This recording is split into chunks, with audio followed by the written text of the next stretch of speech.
Shri Subhash Nembang, parliament के speaker Shri एवं माननीय सांसदगण और आदरणीय सभागृह,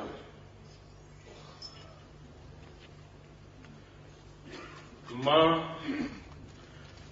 नेपाल में आवना पाएको में अत्यंत हर्षित छू।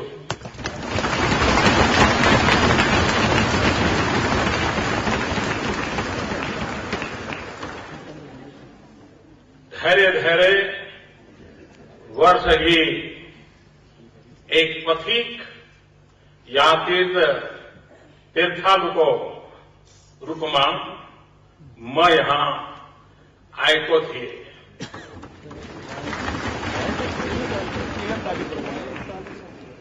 यो भनाई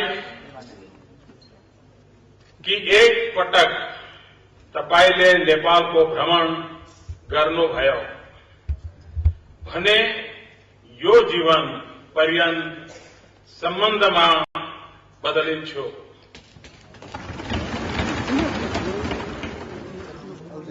प्रथमतः यस सुंदर देश को साथी को रूप में मैं फेरी फर्के आएको छु। भारत को प्रधानमंत्री को हैसियत में पुनः आउन पाउँदा वास्तव में मैले भाग्यशाली महसूस गर्छु।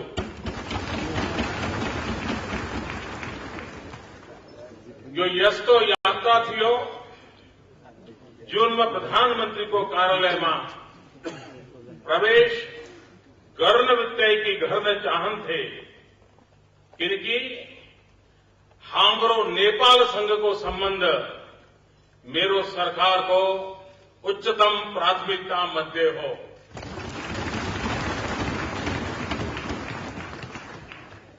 निमन्त्रणा गर्नु भएकोमा म सरकार र नेपालका जनतालाई धन्यवाद दिन चाहन्छु। म सँगै मैले 125 करोड़ भारतीय जनता को माया, शुभकामना र सद्भावना लिएर आयो छु।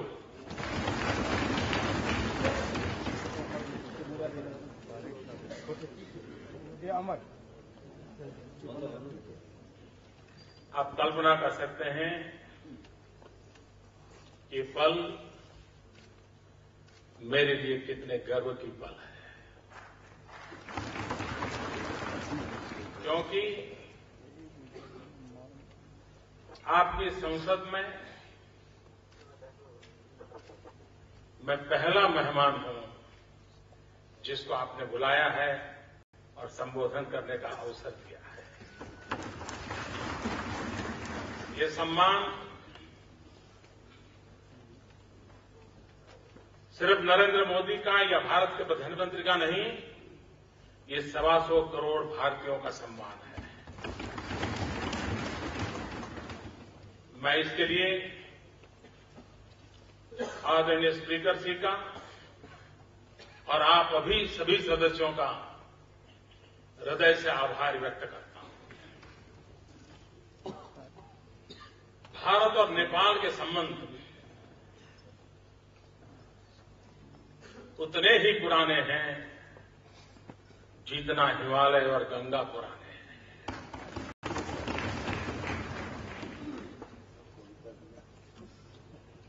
और इसलिए हमारे संबंध कागज की किस्तियों से आगे नहीं बढ़े हैं। हमारे संबंध दिलों की दास्तान कहते हैं।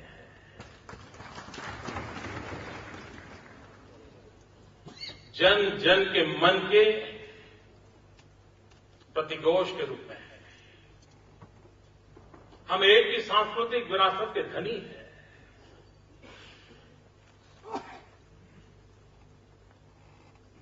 मैं मूलतः गुजरात का हूं। सोमनाथ की भूमि है और सोमनाथ की भूमि से चल करके मैं राष्ट्रीय राजनीति का फलक काशी विश्वनाथ की छत्र छाया में मैंने प्रारंभ किया, काशी से किया और आज पशुपतिनाथ के चरणों में आकर के खड़ा हुआ।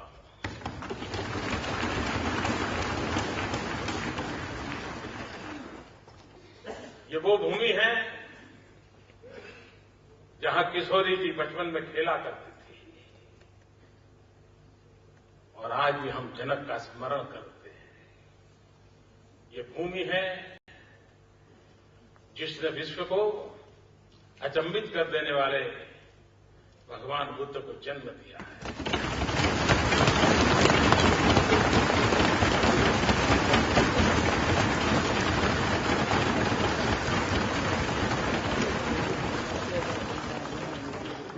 ऐसी एक सांस्कृतिक विरासत की धनी है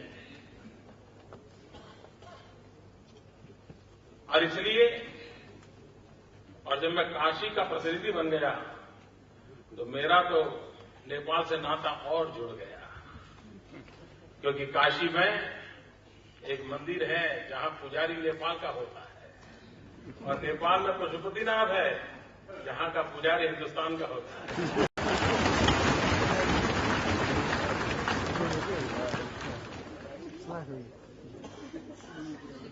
भारत का हर व्यक्ति 51 शक्तिपीठों के दर्शन की कामना करता है।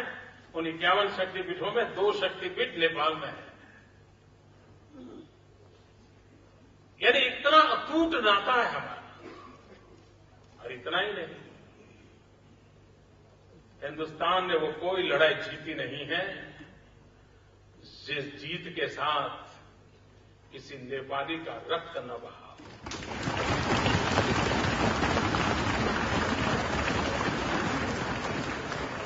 किसी नेपाली ने शहादत न मोली।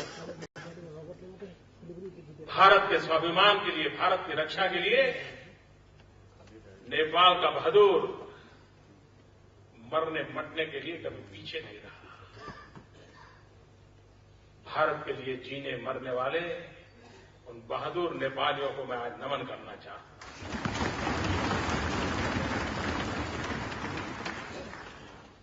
भारत की सेना के फील्ड मार्शल एक बहुत बढ़िया बात बताते थे। वो कहते थे कि कोई सेना का जवान ये कहे कि मैं मृत्यु से डरता नहीं हूं तो मान लेना या तो वो झूठ बोल रहा है या तो वो गुरखा है।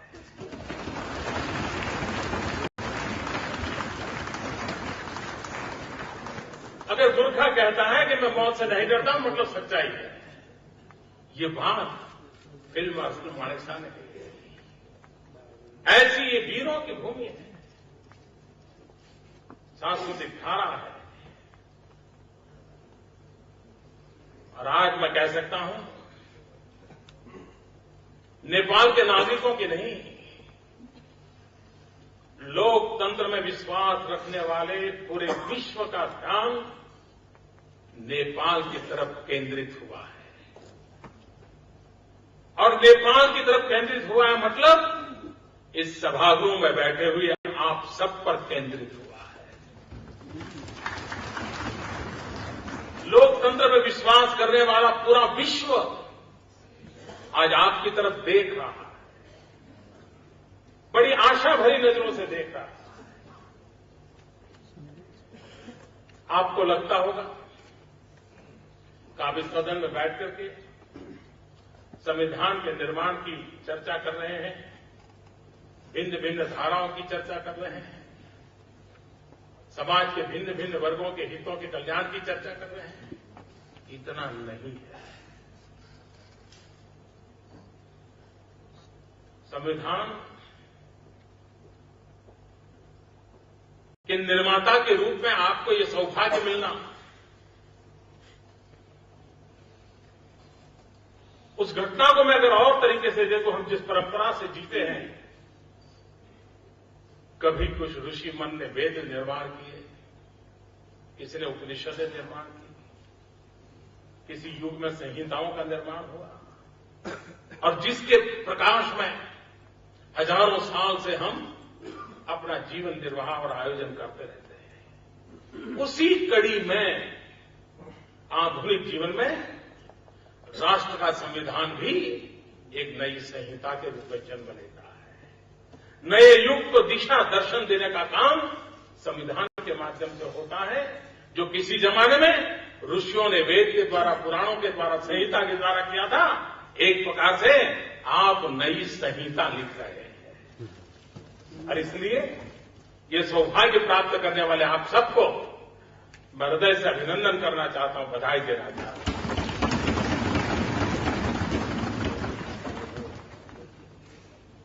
लेकिन संविधान निर्माण की एक पूर्व शर्त होती है। संविधान के निर्माण के लिए ऋषि मन होना जरूरी होता है।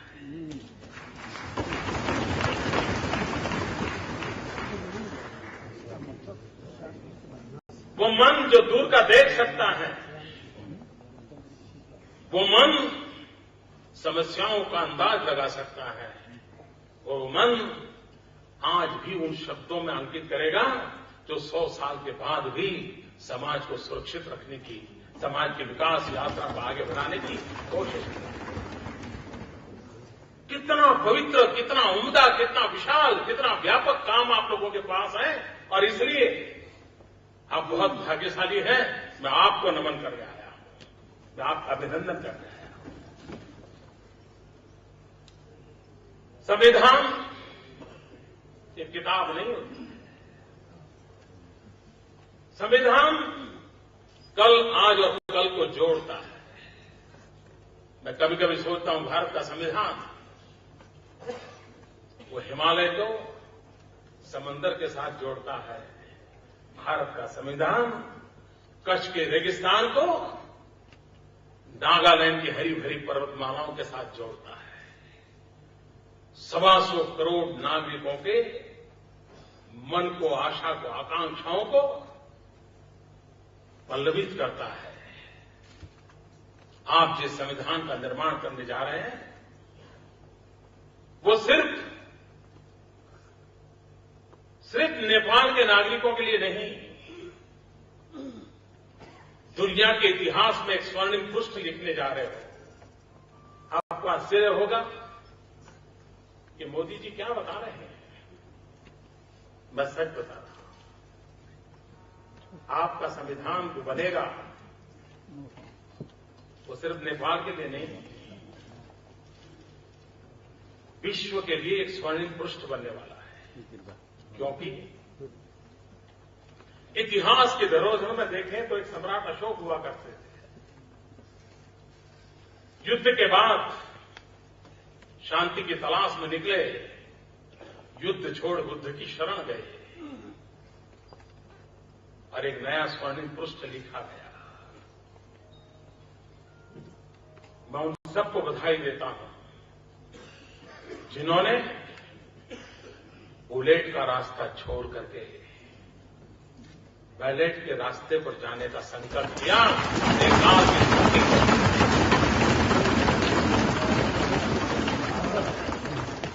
मैं उन सबका अभिनंदन करता हूं जो युद्ध से बुद्ध की ओर प्रयाण किया है, और इस सदन में आपकी मौजूदगी युद्ध से बुद्ध की तरफ की आपकी यात्रा का अनुमोदन करती है, और इसलिए मैं आपको बधाई देने आया। आप जब संविधान का निर्माण करेंगे, वो संविधान, और मुझे विश्वास है कि पीस प्रोसेस के गर्भ से एक ऐसा उम्दा संविधान जन्म लेने वाला है जो कोटि कोटि जनों की आशा आकांक्षाओं की पूर्ति करने वाला है। लेकिन इससे भी आगे आज दुनिया के हर भूभाग में छोटे मोटे कई गुट ऐसे पैदा हुए हैं जिनका हिंसा में ही विश्वास है, शस्त्र के माध्यम से ही सुख प्राप्त करने का उनको मार्ग लगता है। विश्व के सामने नेपाल वो देश बनेगा जब संविधान लेकर के आएगा, वो दुनिया को विश्वास दिलाएगा कि शस्त्रों को छोड़ करके शास्त्र के सहारे भी जीवन को बदला जा सकता है। ये उम्दा काम आप करते हैं। हिंसा में विश्वास करने वाले दुनिया के झूठों को नेपाल का संदेश जाएगा कि बम, बंदूक और पिस्तौल के माध्यम से भलाई नहीं होती है। संविधान की सीमा में लोकतांत्रिक प्रक्रियाओं के द्वारा इच्छित परिणामों को प्राप्त किया जा सकता है। और ऐसा उम्दा काम आपने शुरू किया है और उन लोगों ने उसमें हिस्सेदारी की है जिन्होंने कभी शस्त्र में भरोसा किया था, शस्त्र को छोड़ करके, युद्ध को छोड़ करके बुद्ध के मार्ग पर जाने का रास्ता अपनाया। और इसलिए एक ऐसा पवित्र काम आपके माध्यम से हो रहा है, इस संविधान सभा के माध्यम से, जो विश्व के हिंसा में विश्वास रखने वाले लोगों को पुनर्विचार करने के लिए मजबूर करेगा। और आपका प्रयोग अगर सफल रहा तो विश्व को हिंसा से मुक्ति का एक नया मार्ग ये बुद्ध की भूमि से मिलेगा। ये मुझे आपके संविधान में ताकत नजर आ रही है और इसलिए मैं उस रूप में इस संविधान सभा को देख रहा हूं, उस सामर्थ्य के रूप में देख रहा हूं। संविधान किसके लिए? भारत प्रारंभ से मानते आया है हमारा काम आपके काम में दखल करने का नहीं है। भारत का काम आप जो संकल्प करें, आप जो दिशा चुने, उसमें हम अगर काम आ सकते हैं तो काम आना यही हमारा संकल्प है। आपको दिशा देना ही हमारा काम है। आपकी मंजिल को ले जाना हमारा काम नहीं है। नेपाल एक सार्वभौम राष्ट्र है।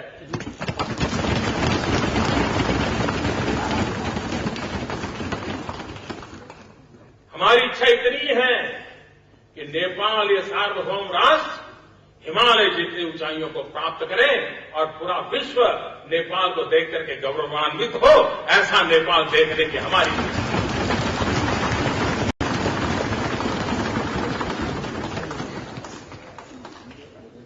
और इसलिए आपके पड़ोस में बैठ करके और हमारे लोकतंत्र के अनुभव के आधार पर हमें अच्छा लगता है जब ये बातें सुनते हैं कि आप इस दिशा में जा रहे हैं। हमें आनंद होता है। संविधान वो हो जो सर्व समावेशक हो, हर नेपाली नागरिक को, गरीब हो, अमीर हो, पढ़ा लिखा हो, अनपढ़ हो, गांव में हो, शहर में हो, पहाड़ में हो, तराई में हो, कहीं पर भी हो, हर नेपाली को संविधान जब आए तो उसमें लगना चाहिए ये ऐसा गुलदस्ता है जिस गुलदस्ते में मेरे भी पुष्प की महक है।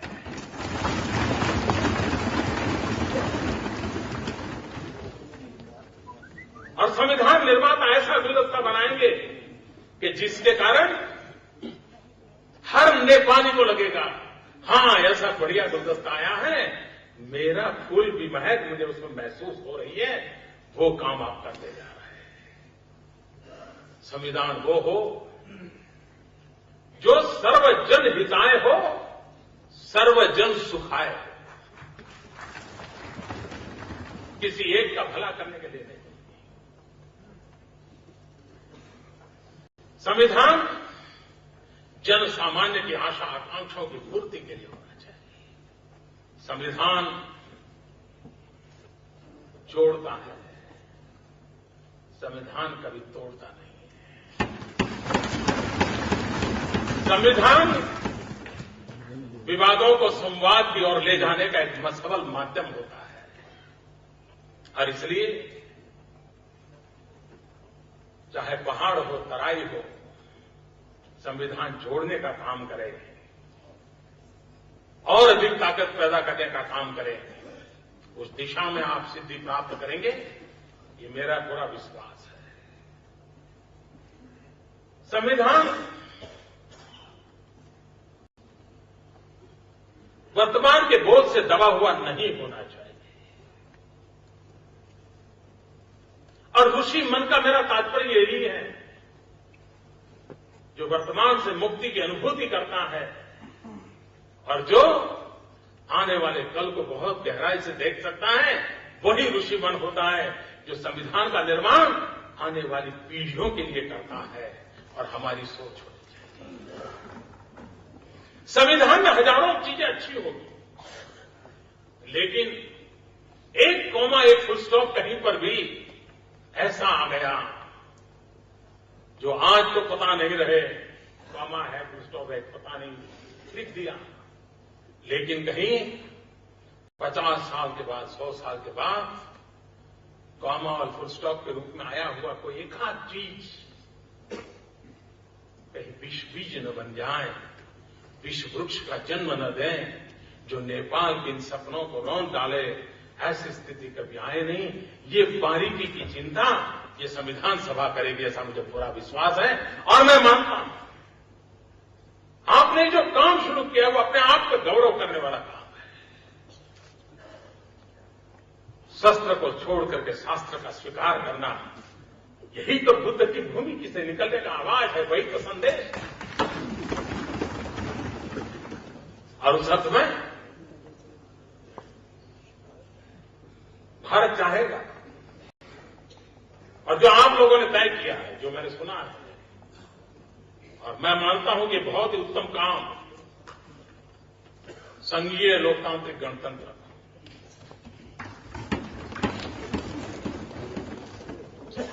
आज उपलब्ध व्यवस्था में उत्तम रास्ता आपने चुना है। और भारत हमेशा आपके इस संघीय लोकतांत्रिक गणतंत्र की कल्पना को पूरा पूरा आदर करता है, स्वागत करता है। इंतजार यही है कि जितना जल्दी हो, इंतजार इसी बात।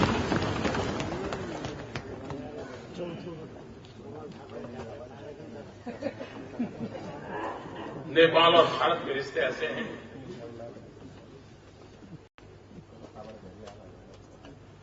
कि थोड़ी सी भी हवा इधर उधर हो जाए तो ठंड हमें भी लगती है। अगर सूरज यहां तप जाए तो गर्मी हमें भी लगती है।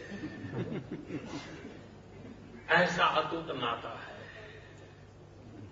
अगर आप चैन से न सोए हो तो हिंदुस्तान चैन से नहीं सो सकता है। नेपाल का कोई मेरा भाई भूखा हो तो भारत कैसे आनंद ले सकता है। कल जब ये कोशी की घटना घटी, समाचार आए, मेरी पूरी सरकार लगी रही। भाई कितना बड़ा हादसा हुआ है, क्या हुआ है, इतनी बड़ी चट्टान गिरी है, कोशी नदी का पानी रुक गया है, पता नहीं इतने लोग खो गए हैं, इतने लोग मारे गए।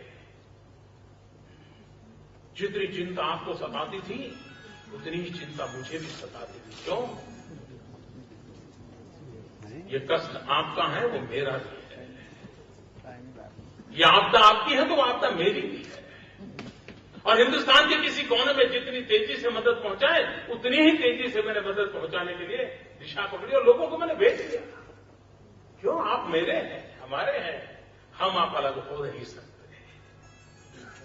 और इसलिए आपके विकास के अंदर भारत आपकी जितनी आशा आकांक्षाएं हैं उसकी पूर्ति करने के लिए प्रतिबद्ध है।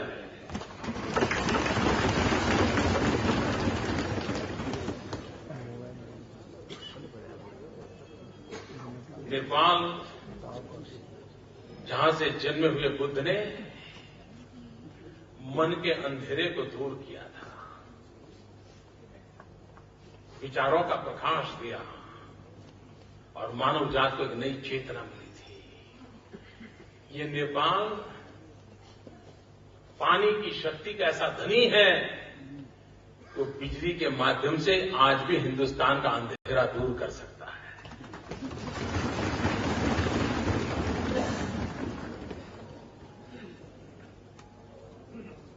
और हम बिजली मुफ्त में नहीं चाहते, खरीदना चाहते हैं।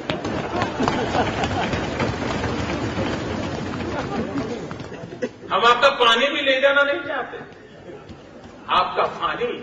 और वैसे तो एक बात मैं नहीं जानता हूं, नेपाल में ये बात किस रूप में देखा जाएगा। पानी और जवानी ये कभी पहाड़ के काम नहीं आते।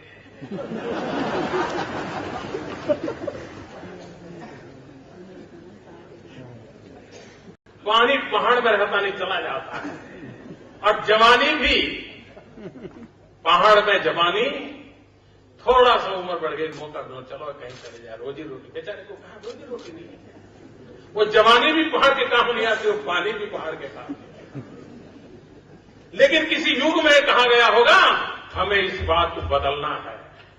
वो पानी पहाड़ के काम कैसे आए, वो जवानी पहाड़ को कैसे नए रौनक दें, और वो नए दिशा बदलना। और इसलिए विकास यही एक उसके लिए मार्ग है। भारत युवा देश है, नेपाल भी युवा देश है। यहां कितने नौजवानों की तादाद है। अगर उन नौजवानों के हाथ में अवसर दिया जाए, नेपाल की कल क्या, नेपाल की आज बदलने का सामर्थ्य इस नौजवानों में है। वो अवसर कैसे मिलेगा? हम प्राकृतिक संसाधनों का समुचित उपयोग करके विकास की एक दिशा तय नहीं करेंगे तो कैसे होगा? भारत इसके लिए आपके साथ कंधे से कंधा मिलाकर के चलना चाहता है। निर्णय आप कीजिए, आप अपने नेतृत्व का परिचय दीजिए। और अकेले हिंदुस्तान को बिजली बेचकर भी नेपाल समृद्ध देशों में अपनी जगह बना सकता है। इतनी ताकत आपके पास है। हम इसमें आपके साथ, आपकी इस विकास यात्रा में जुड़ना चाहते हैं।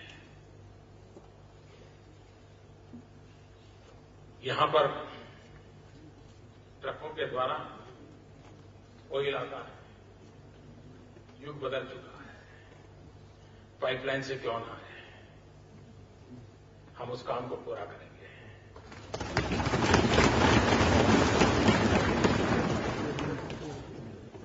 शिक्षा के क्षेत्र में यहां के नौजवान भारत आते हैं, उनको भारत सरकार स्कॉलरशिप देती है। उस स्कॉलरशिप पाने वाले नौजवानों की संख्या में मैं बढ़ोतरी करना चाहता हूं। अधिक नौजवानों को अवसर मिले, और ये मैं आपको समझ लीजिए, आज ही घोषणा कर दी, इसका फायदा उठाएं।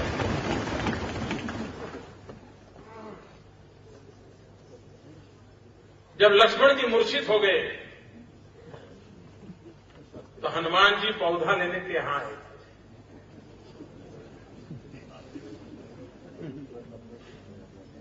आज पूरे विश्व में होलिस्टिक हेल्थ केयर की चर्चा चल रही है। हिमालय जड़ी बूटियों के, हिमालय के गर्भ में पड़ी है। अगर उन जड़ी बूटियों को हम हर्बल मेडिसिन को बढ़ावा दें, क्यों न नेपाल दुनिया में सबसे बड़ा हर्बल मेडिसिन का एक्सपोर्टर क्यों न बने? क्या क्या नहीं है आपको? मैं आपके साथ कंधे से कंधा मिलाकर के काम करने के लिए तैयार हूं। भारत जो मदद हो सके करना चाहता है, क्योंकि आने वाले दिन में विकास को कैसे किस दिशा में ले जाना आपके पास एक बड़ा है। मैं नया नहीं कहता हूं। टूरिज्म, 125 करोड़ देशवासी आपके पड़ोस में ऐसे हैं जो कभी न कभी पशुपतिनाथ आकर के अपना सर झुकाना चाहते हैं, भगवान बुद्ध के पास आकर के शांति का संदेश देना चाहते हैं। क्यों न नेपाल का टूरिज्म उस रूप में विकसित हो ताकि भारत से बहुत बड़ी मात्रा में टूरिस्ट नेपाल को मिले। और टूरिज्म एक ऐसा क्षेत्र है, कम से कम पूंजी से ज्यादा रोजगार देने वाला कोई क्षेत्र है तो टूरिज्म है। टूरिस्ट आता है तो चना बेचने वाला भी कमाता है, मूंगफली बेचने वाला भी कमाता है, ऑटो रिक्शा वाला भी कमाता है, टैक्सी वाला भी कमाता है, चाय बेचने वाला भी कमाता है। और जब चाय बेचने वाले की बात आती है तो मुझे जरा आनंद होता है।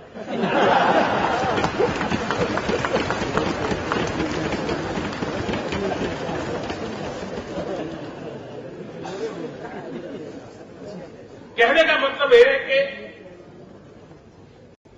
टूरिज्म के विकास की इतनी संभावना है। एडवेंचर टूरिज्म के लिए हिमालय से बढ़कर क्या हो सकता है, नेपाल से बढ़कर कौन सी जगह हो सकती है। पूरे विश्व के नौजवानों को पागल कर दे, इतनी ताकत आपकी धरती के पास पड़ी है। मैं आपसे आह्वान करता हूं, आइए आगे आइए। पूरे विश्व का एडवेंचर यूथ, जिसको एडवेंचर करने का मिजाज है, जिसको पहाड़ों पर जाने की इच्छा रखती है, आप पूरे विश्व के युवा को ललकार सकते हैं। आइए, कितना बड़ा अवसर है। हमें संविधान भी निर्माण करना है, हमें नेपाल को नई ऊंचाइयों पर भी ले जाना है, और उसके लिए एक पड़ोसी का धर्म हम निभाने के लिए प्रतिबद्ध है। मेरे मन में आया मैं कहा नेपाल को हिट करें। मुझे लगा मैं ऐसा शब्द प्रयोग करूंगा तो शायद आपको बुरा लग जाएगा, ये कौन होता है हिट करने वाला। लेकिन मैं जब हिट करने की बात करता हूं तब मेरे मन में 3 प्रमुख बातें हैं। HIT, एक हाईवेज, दूसरा हाईवेज और तीसरा ट्रांसवेज। नेपाल को भारत की जितनी जल्दी ये गिफ्ट दें, हाईवेज दें, हाईवेज इंफॉर्मेशन बेस, पूरे विश्व के अंदर नेपाल पीछे रहना नहीं चाहिए। नेपाल भी डिजिटल बनना चाहिए, नेपाल विश्व के साथ जुड़ना चाहिए। हाईवेज चाहिए और ट्रांसवेज, ट्रांसमिशन लाइन्स।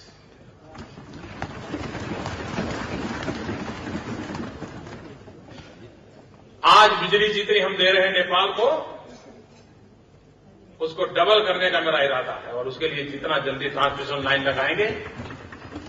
अभी हम नेपाल का अंधेरा दूर करेंगे और दशक के बाद अंधेरा हिंदुस्तान का नेपाल दूर करेगा, ये हमारा नाम है। और इसलिए मैंने कहा H highway, I information way, T transmission way, transway, ये मैं हिट करना चाहता हूं और आप भी चाहेंगे ये हिट जल्दी हो।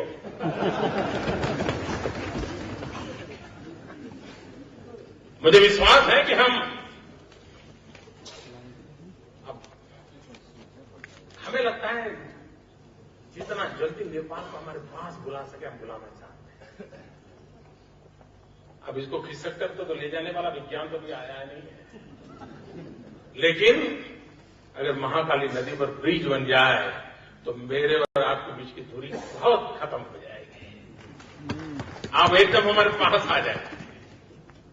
आज हमें घूम घाम करके पहुंचना पड़ता है, महाकाली नदी पर ब्रिज बन गया तो हमारी दूरियां कम हो जाएगी।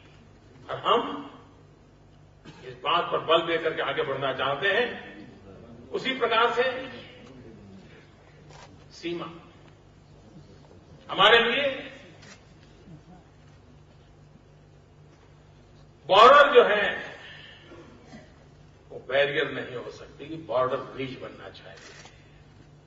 और हम चाहते हैं भारत और नेपाल की सीमा इस प्रकार से वाइब्रेंट हो, अच्छे फन की लेन देन होती रहे, ताकि आपका भी विकास हो, भारत के भी आपके साथ जुड़े हुए छोटे छोटे जो राज्य हैं उनको भी विकास का अवसर मिले।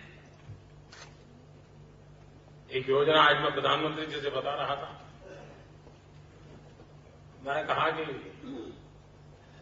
हिमालय तो रिसर्च होना बहुत जरूरी है। इतनी बड़ी प्राकृतिक संपदा है, भारत ने उस पर एक काम शुरू किया है। हमने हमारे इस बजट में भी उसकी घोषणा की है।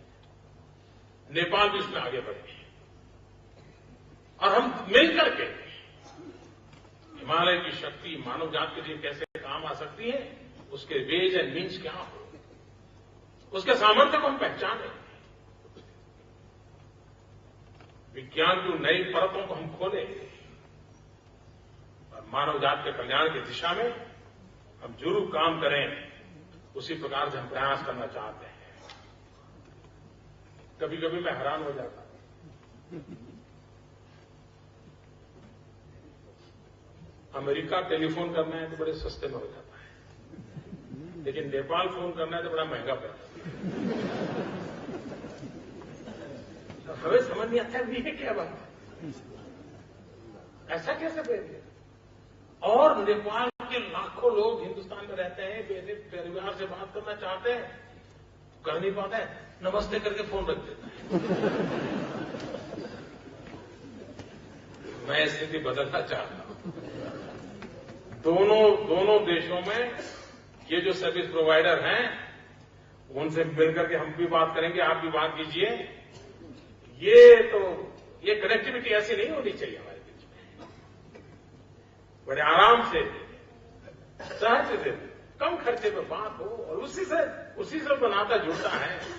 लाइव कम्युनिकेशन जितना बढ़ता है उससे नाता बनता है और हम उसको बढ़ावा देना चाहते हैं। अभी आपने सुना होगा कि मेरा शपथ समारोह था, मैं प्रधानमंत्री के रूप में शपथ लेने वाला, मैंने 7 देशों को निमंत्रित किया था और मैं आभारी हूं आदरणीय प्रधानमंत्री जी का। वो बहुत ही कम नोटिस में आप आए और मैं मानता हूं कि 7 देश मिलकर के गरीबी के खिलाफ लड़ने का एजेंडा लेकर आगे क्यों न बढ़े। गरीबी के खिलाफ लड़ाई में हम सभी 7 देश एक दूसरे की मदद करेंगे और उसमें एक काम 7 देशों को, और भारत का दायित्व है, हम कोई उपकार नहीं करते, हम मानते हैं हमारा दायित्व है कि हमारे अड़ोस पड़ोस हमारे जितने भी छोटे भाई हैं, हमारे साथी भाई हैं, उनकी विकास यात्रा में हम मदद करो। और इसलिए अभी मैंने घोषणा की है कि स्पेस टेक्नोलॉजी का लाभ हमारे 7 देशों को मिलना चाहिए और इसलिए भारत की तरफ से एक सार्क सैटेलाइट लॉन्च किया जाएगा। जिस सार्क सैटेलाइट का लाभ हेल्थ सेक्टर के लिए, एजुकेशन सेक्टर के लिए, स्पेस टेक्नोलॉजी का लाभ 7 देशों को मिले, नेपाल को मिले, उस दिशा में हमने कदम उठाना है और इसलिए इसका आने वाले दिनों में जरूर लाभ मिलेगा। उसी प्रकार से मैंने पहले ही कहा कि जो मल्टीपर्पज प्रोजेक्ट आपने देखा होगा, हम इतने पास में हैं, आप और बीच में कोई ज्यादा दूरी नहीं है। आते आते 17 साल लग गए।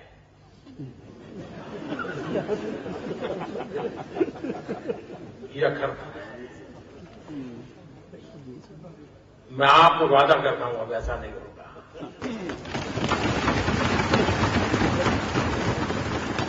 और मैं तो कुछ ही महीनों में वापस आ रहा हूं सार्क समिट के समय, और मैंने उस समय तय किया है कि मैं उस समय जब आऊंगा तो राजा जनक को भी नमन करने जाऊंगा और भगवान बुद्ध को भी नमन करने जाऊंगा।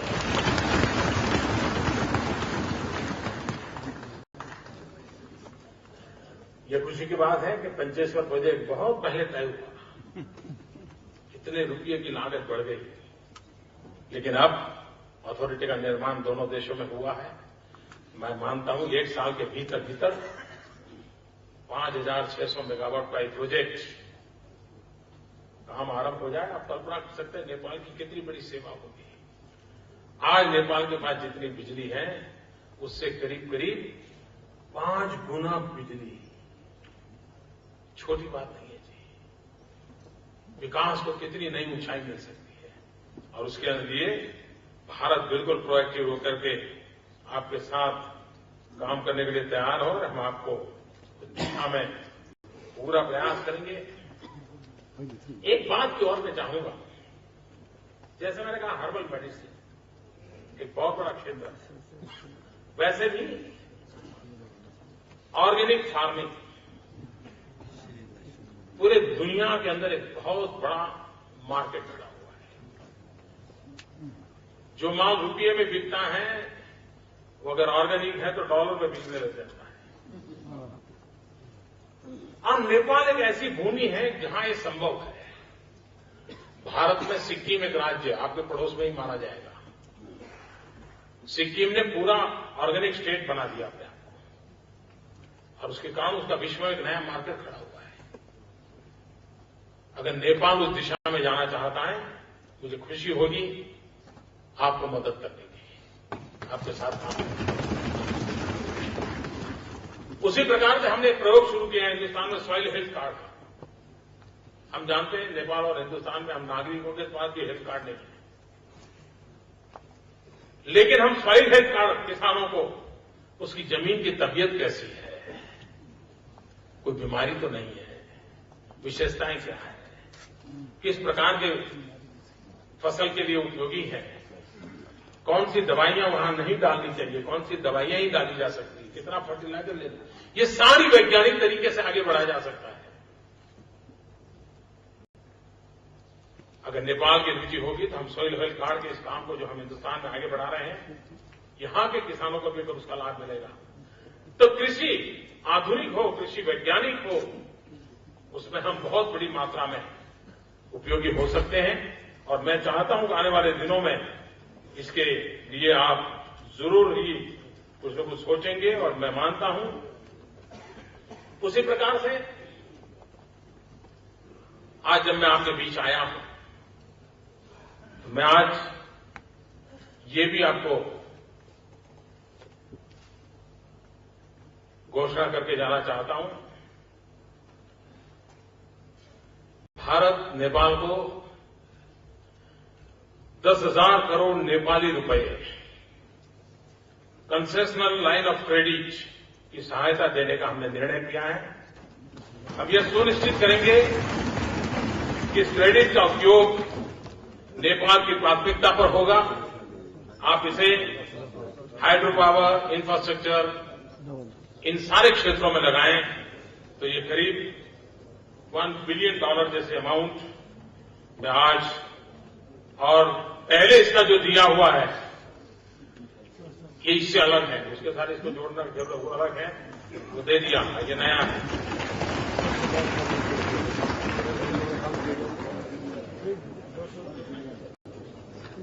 तो फिर एक बार आपने मेरा स्वागत किया, सम्मान किया, इसलिए मैं आपका आभारी हूं। लेकिन मैं फिर से एक बार विश्वास दिलाता हूं कि दुनिया की नजरें आपकी तरफ हैं, विश्व बड़ी आशा भरी नजरों से आपकी तरफ देख रहा है, क्योंकि शस्त्र से मुक्ति का मार्ग संविधान के माध्यम से आज शस्त्र के रास्ते पर चल पड़े लोगों को वापस लाने का काम नेपाल की सफलता से जुड़ा हुआ है।